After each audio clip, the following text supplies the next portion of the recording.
Hello and welcome to Astro Tina. February is here, bringing a wave of transformative energy as the planets align to shake things up.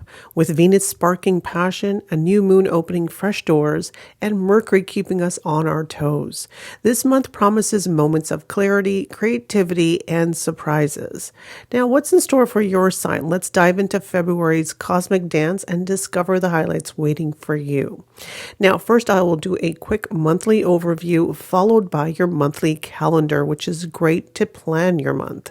In February 2025, several significant planetary movements in Vedic astrology are poised to influence various aspects of your life.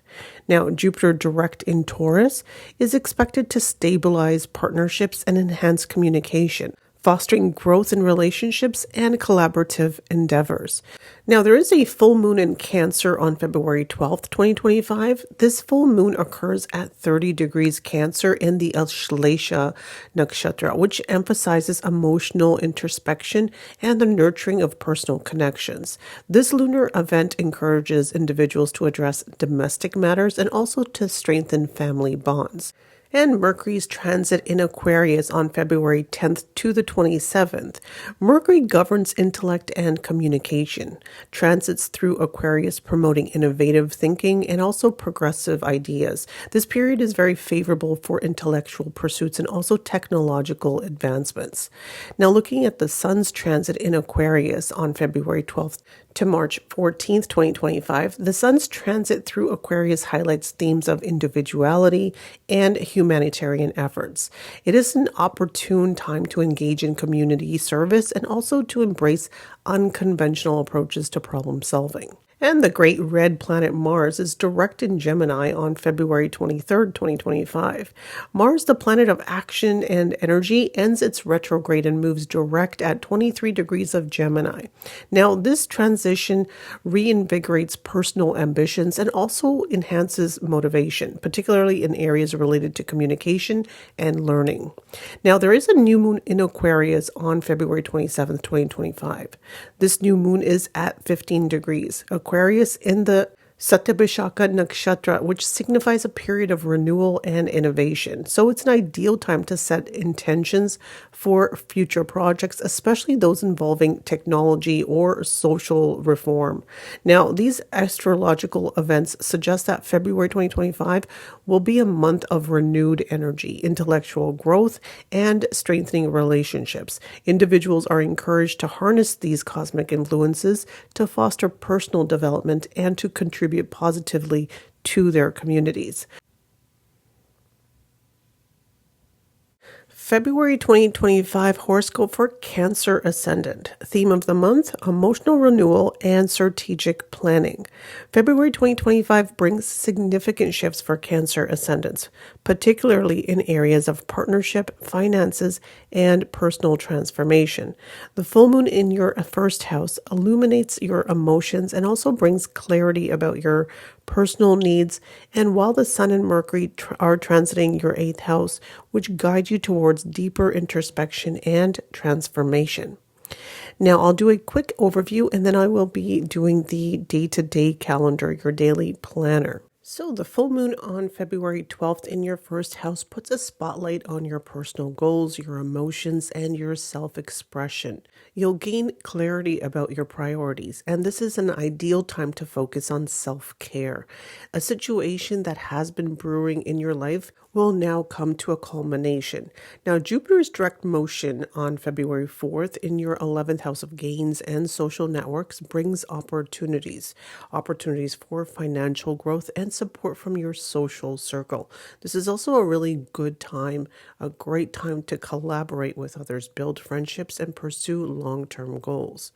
Now, if we're looking at Mars, Mars is turning direct on February 23rd in your 12th house, which indicates that hidden fears of unresolved matters will now be finding resolution.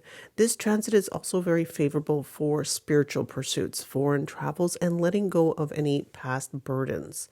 Now, from February 12th, the Sun transits your 8th house, highlighting transformation, joint finances, and hidden matters. Use this time to explore deep personal growth, manage any shared resources, or deal with inheritance and financial planning.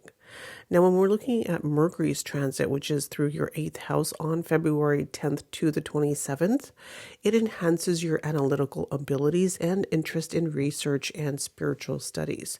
So this is also a good period to address any financial or tax-related concerns. The new moon on February 27th in your 8th house encourages you to set new intentions for personal transformation and also your shared finances.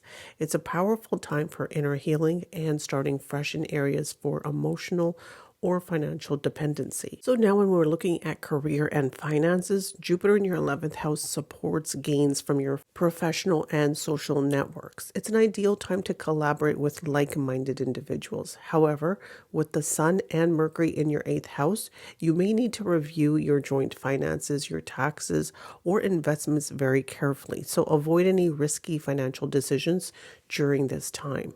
Now, the full moon in your 1st house brings emotional clarity about personal relationships. If you've been feeling misunderstood or unfulfilled, this is the time to express those needs. The new moon on this date also encourages deeper connection with your partner or significant other. In regards to health, the Sun and Mercury in your 8th house remind you to focus on detoxifying or rejuvenating your body. Now, Mars in your 12th house encourages rest and introspection, so pay attention to your mental health and consider incorporating meditation or yoga into your routine.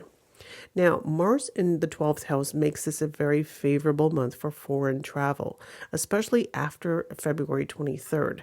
So travel for spiritual retreats or to distant places will also be particularly rewarding for you. And now let's look at your daily planner. Before we begin, please don't forget to like, comment, share, and subscribe to my channel, as it takes a lot of time to put these calendars together and your support is greatly appreciated. So let's begin. So February 1st and 2nd, these are good energies, positive energies. This is where you're feeling good, you're feeling positive.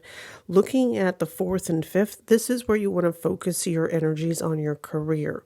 So definitely present yourself well at work. Your input at work will be recognized, and also you will get due credit where it's required at work. The 5th and 6th is actually great days for you to do some socializing with your friends, have some fun, good energy for those fun days. The 7th, 8th, and 9th, this is where you have to be mindful of your health. Your energies could be low on these days, and also be mindful of any decisions that need to be made. Please keep those decisions pending, as chances are high that you would make the wrong decisions on these days. And also be mindful of your expenses. Moving on to the 10th and 11th, these are your days. This is where you want to concentrate your energies on yourself. Spend some time doing the things that you like on yourself. Go to a spa, get a massage, do some journaling, do some meditation. Moving on to the 12th and the 13th, these are your money days. These are the days where the money flow is really good. It's positive. Money comes in easily on these days. So these are great days for you to do some manifestation. The 14th and 15th and 16th, these are days that are great for you to spend time with your siblings. You'll have a good energy with them. You'll be in the same kind of mental space, emotional space. So a good energy here. It's also a good time to do some local travel. It could be due to work. Moving on to the 17th, 18th, this is where you're happy at home. The home environment here is really nice. It's peaceful. It's supportive. It's a good energy. This whole week of the 14th to the 18th is a really nice time at home. Now moving to the 19th, 20th, and 21st. This is where you're feeling focused. The romance is in the air, and also you're able to absorb information. So it's a great time for learning. So definitely use this positive time. These are great days for those who are in school and need to get some work done and hand something in.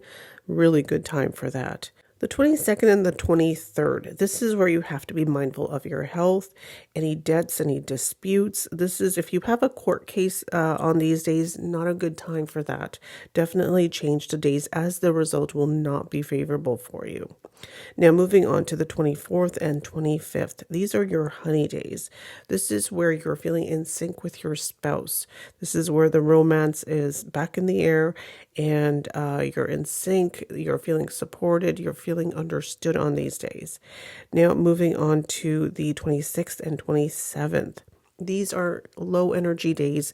This is where you're feeling very stressed. You're feeling mentally stressed, emotionally stressed, and even physically stressed. So you might want to lay low on these days. Now, moving on to the last day of the month, this is where your energies have picked up and you're feeling better now. You're feeling more positive again. So the month ends on a really good note.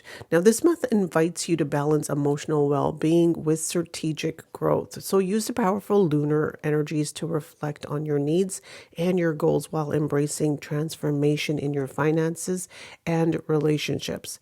Now, with the support of Jupiter in your 11th house, long-term gains are within reach if you're staying grounded and you're staying focused. If you've enjoyed today's video, please don't forget to like, comment, share, and subscribe. Thank you so much for being with me today.